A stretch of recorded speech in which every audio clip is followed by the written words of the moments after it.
ሰላም ቤተሰብ እንዴት ናችሁ? ዘ 5% ፈንድድ አካውንት ኮምፒቲሽን እንዴት እንደምንወዳደርና እንደምንመዘገብ አሳያችኋለሁ። ለዚህ ቻናል አዲስ ከሆናችሁ ሰብስክራይብ እና ላይክ በማድረግ ቪዲዮን ጀምሩት። ሌላም ጊዜ እንደዚህ አይነት ቪዲዮዎች እንዲደርሷችሁ አሁን ቀጥታ ወደ ቪዲዮ እንገባለን። ቴሌግራም ላይ ባስቀመጥኩላችሁ ሊንክ ሳይን ኢን ዊዝ ጎግል ብለን እንገባለን። ኢሜይል መርጠንለት ካለን ኢሜይል ውስጥ በአንዱ ኢሜይል እንገባለን። ኮንቲኒው ብለን ነው ማለት ነው። አንድ ጊዜ ኮንቲኒው ብለን ከገባን በኋላ ዘ 5% አካውንት ኖሮናል ማለት ነው። ይሄ ማለት ከዚህ በኋላ በድጋሚ አካውንት መክፈት አይጠበቅብንም።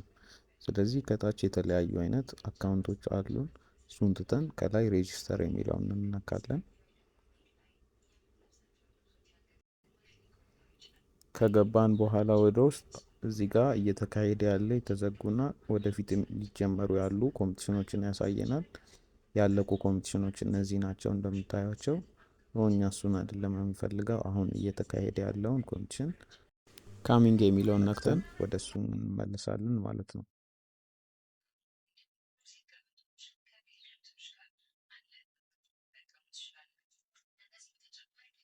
ወደ እሱ ከተመለስን በኋላ እዚህ ጋር እንደምታዩት 3 ስቴፕ አለው።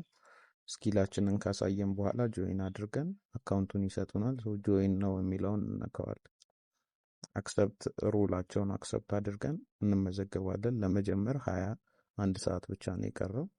ይህንን ካደረግን ተመዝግበን ጨርሰናል። ነገ ልክ ሲጀምር አካውንታችንን ሎጊን የምናደርግበት የMT5 ፓስወርድ እና የተለያዩ ነገሮች ይደርሱናል።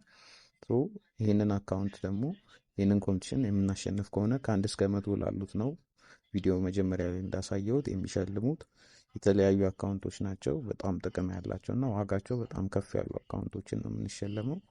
ይህንን አካውንት ከእናንተ የሚጠበቀው አትሊስት 50% ወይም 20% ከ20 እስከ 50% ብታሳድጉት ትሸለማላችሁ። እዚህ ጋር እንደምታዩት 5K ሃይ ስቴክ እስከ 10 ላሉት ድረስ ይሸልማሉ። ከዛ በታችም ላሉት ሩላቸውም እንደምታዩት እንደ ፈንድድ አካውንት ነው። ሩላቸው በጣም ከባድ አይደለም። ለሁላችሁም መልካም እድል እላለሁ። የዩቲዩብ አካውንቴን ሰብስክራይብ ያላደረጋችሁ ሰብስክራይብ አድርጉ። በቀጣይ እስከምንገናኝ ባይ።